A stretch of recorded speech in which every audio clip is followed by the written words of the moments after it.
তাহলে যারা সফল তারা কি করে? তারা কখনো তাদের সকল ডিম এক ঝুড়িতে রাখে না, অর্থাৎ একটি শেয়ারে বিনিয়োগ করে না। তারা যেটা করে সেটা হচ্ছে ডাইভার্সিফিকেশন, তাদের পোর্টফোলিওকে ডাইভার্সিফিকেশন করে।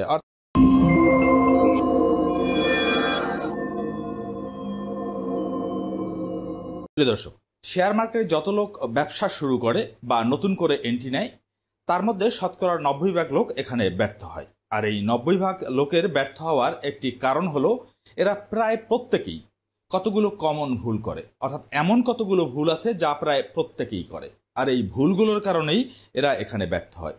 প্রিয় দর্শক, যদি আপনি সেই ভুলগুলো সম্পর্কে জানতে পারেন এবং সচেতন হতে পারেন এবং সেই ভুলগুলো করা থেকে আপনাকে বিরত রাখতে পারেন, তাহলে এখানে আপনি একজন সফল বিনিয়োগকারী হিসেবে নিজেকে প্রতিষ্ঠিত করতে পারবেন।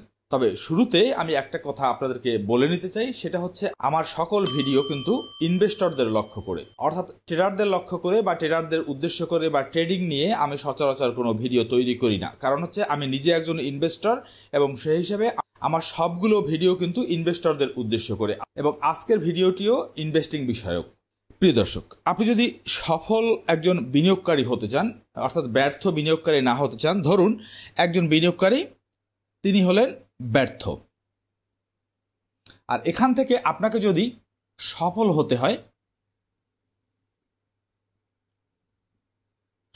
হতে হয় তাহলে এই যে মাঝের সংযোগটুকু আপনার আছে, সেটার সবচেয়ে সহজ পদ্ধতিটি হলো অন্যের ভুল থেকে শেখা, অর্থাৎ আদার্স ফল্ট। অন্যের ভুল থেকে যদি আপনি শিখতে পারেন, তাহলে আপনি দ্রুত নিজেকে সংশোধন করতে পারবেন এবং দ্রুত আপনি সফলতার পথে এগিয়ে যাবেন। দেখুন, যারা শেয়ার মার্কেটে ব্যর্থ হয় তারা 1 নাম্বার যে ভুলটি করে সেটি হলো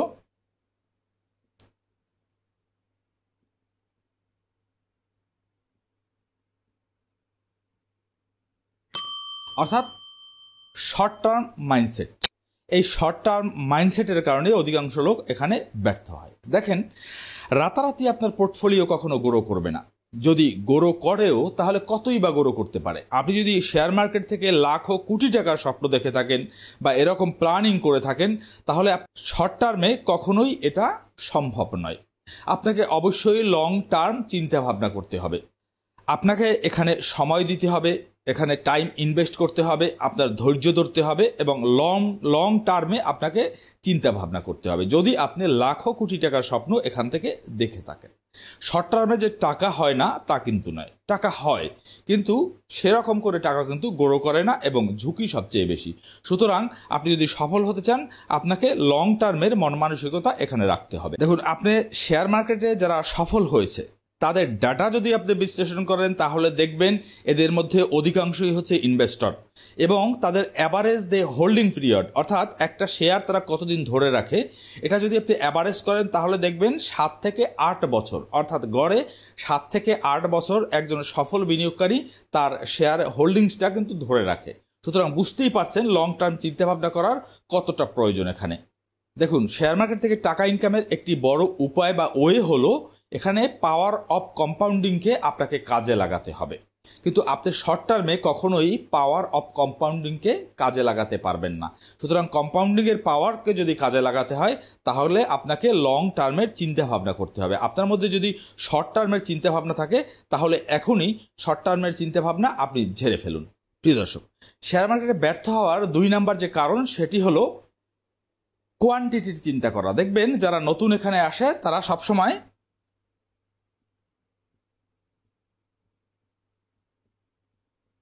অর্থাৎ পরিমাণের কথা চিন্তা করে। কোয়ান্টিটি কথার অর্থ হলো বাইং পেনি স্টকস, অর্থাৎ ছোট ছোট স্টক কেনা, যেমন 10 টাকা, 15 টাকা, 20 টাকা।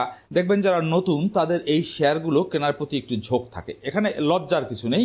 আমি যখন শুরু করেছিলাম তখনও আমারও এরকম ছোট ছোট পেনি স্টকগুলো কেনার দিকে ঝোঁক ছিল। এটা হচ্ছে না বোঝার কারণে। দেখুন, একটি শেয়ারের দাম 10 টাকা আর একটি শেয়ারের দাম 100 টাকা। নতুনরা যে চিন্তাটা করে সেটা হলো, আমি যদি 1000 টাকার শেয়ার কিনি তাহলে আমি এখানে 100টি শেয়ার পাচ্ছি।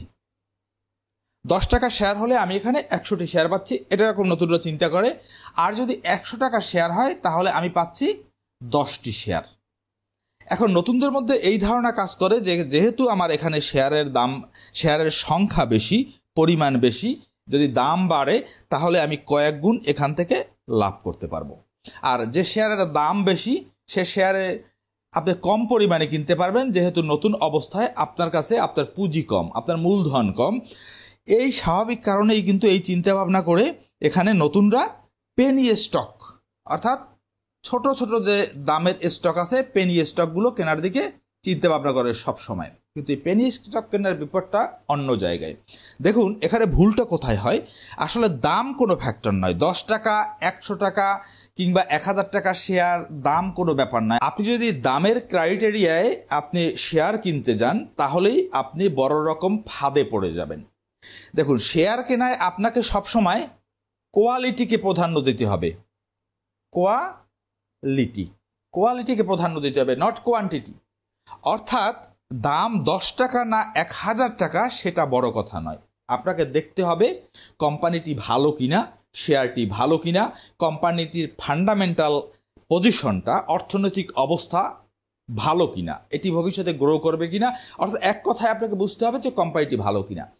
আপনার শেয়ার কেনার প্রতি এই যে কোয়ালিটি বা গুণাগুণ, এটাকে আপনাকে প্রাধান্য দিয়ে আপনাকে শেয়ার কিনতে হবে।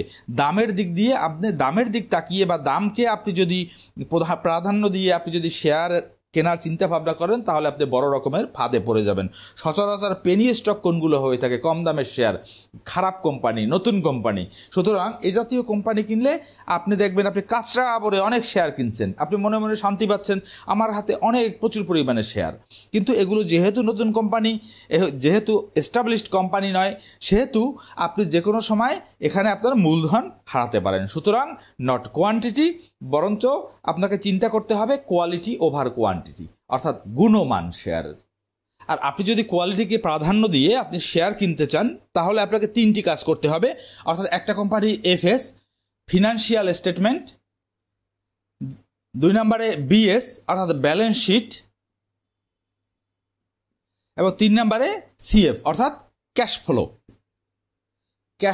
এই 3টি বিষয়কে আপনাকে আগে একটি কোম্পানি ভালো কিনা বুঝতে হলে এই 3টি বিষয়কে আপনাকে বুঝতে হবে। আর এটা হচ্ছে ফান্ডামেন্টাল অ্যানালাইসিসের একটা পার্ট। এখানে আমি বিস্তারিত আলোচনা করব না, তাহলে আমার এই ভিডিও বড় হয়ে যাবে। আমি হয়তো ভবিষ্যতে এই ফান্ডামেন্টাল অ্যানালাইসিসের আরও যত টপিকস আছে তা নিয়ে একে একে ভিডিও তৈরি করব। প্রিয় দর্শক, যারা এখানে ব্যর্থ হয় তাদের ব্যর্থতার আরেকটি বড় কারণ হলো তারা 3 নম্বর যে কারণটি সেটি হলো লার্নিং। এই লার্নিংয়ের উপর ফোকাস না করা, অর্থাৎ তারা শিখতে চায় না। দেখেন আপনি যখনই শিখতে না চাইবেন তখন কি ঘটবে, আপনাকে যে যা বলবে আপনি তাই বিশ্বাস করবেন। আপনি যখনই বিষয়টা না জানবেন তখন আপনি কি করবেন, ফেসবুক, হোয়াটসঅ্যাপ, তারপরে টেলিগ্রাম গ্রুপ, ইউটিউব, এরকম বিভিন্ন জায়গায় আপনি কন্টেন্ট দেখতে থাকবেন বা বিভিন্ন topic share market related topic দেখতে থাকবেন, এবং ওখান থেকে আপনি যা জানবেন সেটাকে আপনি বিশ্বাস করবেন এবং সে অনুযায়ী আপনি বিনিয়োগ করবেন। আর যখন আপনি এটা করতে যাবেন তখনই আপনি কিন্তু বড় ধরনের ঝুঁকির মুখোমুখি হবেন, কারণ আপনি নিজে জানছেন না। আপনাকে আরেকজন যা বলছে আপনি সেই অনুযায়ী অন্ধের মতো ঝাঁপিয়ে পড়ে বিনিয়োগ করছেন, ফলে আপনার মূলধন কিন্তু ঝুঁকিতে পড়ে যায়। দেখবেন না জানার কারণেই আপনি এর কাছে ওর কাছে জিজ্ঞেস করে বেড়াবেন যে ভাই কোন শেয়ারটা কিনবো, কিভাবে বিনিয়োগ করব। অন্যে যেভাবে বলবে আপনি তো নিজে কিছু বুঝছেন না, ফলে অন্যের মুখাপেক্ষী হতে হয় আপনাকে সহজ একটা উদাহরণ দিয়ে বুঝিয়ে দেই। ধরুন যদি বাংলাদেশের যে বোলার মুস্তাফিজুর রহমান আছে, কেউ যদি আপনাকে বলে মুস্তাফিজুর রহমান একটি ডাবল সেঞ্চুরি হাঁকিয়েছেন, আপনি কি বিশ্বাস করবেন? নিশ্চিত আমি যে আপনি হাসবেন এটা শুনে, কারণ আপনি জানেন মুস্তাফিজুর রহমান একজন বোলার। মুস্তাফিজুর রহমানের পক্ষে 200 ডাবল সেঞ্চুরি করা সম্ভব নয়, করলেও বড় জোর 50, 60, 100 করতে পারে, কিন্তু ডাবল সেঞ্চুরি করা তার পক্ষে সম্ভব নয়, যেহেতু সে একজন বোলার। এটা হচ্ছে ক্রিকেট সম্পর্কে আপনার জ্ঞান থাকার কারণে অন্য বলার পরও কিন্তু আপনি সেটা বিশ্বাস করবেন না। ঠিক একইভাবে শেয়ার মার্কেটে যদি আপনার নলেজ থাকে তাহলে অন্য যতই আপনাকে ইনফ্লুয়েন্স করার চেষ্টা করুক না কেন, মিস ইনফরমেশন দেওয়ার চেষ্টা করুক না কেন, আপনি কিন্তু বিশ্বাস করবেন না। এই জন্যই শেয়ার মার্কেটে আপনার লার্নিং প্রসেসটাকে অব্যাহত রাখতে হবে। দেখুন শেয়ার মার্কেট জগতে 3 জন কুতুব বা আইকনিক লোকের যদি আমি নাম বলি, একজন হচ্ছে পিটার লিঞ্চ, আর একজন হচ্ছে ওয়ারেন বাফেট, আর একজন হচ্ছে জেফ বেজোস। এই 3 ব্যক্তির লাইভ যদি আপনি পর্যালোচনা করেন, এরা পৃথিবীর শেয়ার মার্কেটের সবচেয়ে সফলতম ব্যক্তি এবং এই 3 জন ব্যক্তি বই লিখেছেন শেয়ার মার্কেটের উপর। তাহলে একটা মানুষ কখন বই লিখতে পারে?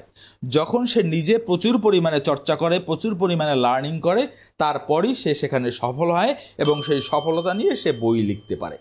সুতরাং আপনাকে বুঝতে হবে শেয়ার মার্কেটের সফলতা পেতে হলে আপনাকে লার্নিং অব্যাহত রাখতে হবে, শিখতে হবে।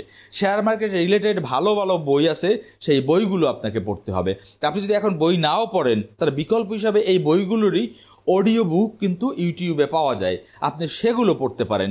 ইউটিউবে অনেক ভালো ভালো শেয়ার মার্কেট রিলেটেড কন্টেন্ট আছে, আপনাকে সেখান থেকে শিখতে হবে। সুতরাং শেখাকে আপনার অব্যাহত রাখতে হবে। আপনি যদি শিখতে না চান, আপনি এখানে সফল হতে পারবেন না। আপনাকে পরের মুখে লবণ দিয়ে আপনাকে কিন্তু বড়ই খেতে হবে, আপনাকে পরের কথা অনুযায়ী চলতে হবে। আর পরের কথায় চলতে গেলে আপনি কিন্তু গর্তে পড়বেন, এটাই কিন্তু স্বাভাবিক। সুতরাং শেয়ার মার্কেটে সফল হতে গেলে লার্নিংয়ের কোনো বিকল্প নেই, এটা একটি কন্টিনিউয়াস প্রসেস, আপনাকে লার্নিং চালিয়ে যেতে হবে। প্রিয় দর্শক, শেয়ার মার্কেটের ব্যর্থতার আরেকটি অন্যতম বড় কারণ, অর্থাৎ 4 নাম্বার কারণটি হলো কিপিং all the eggs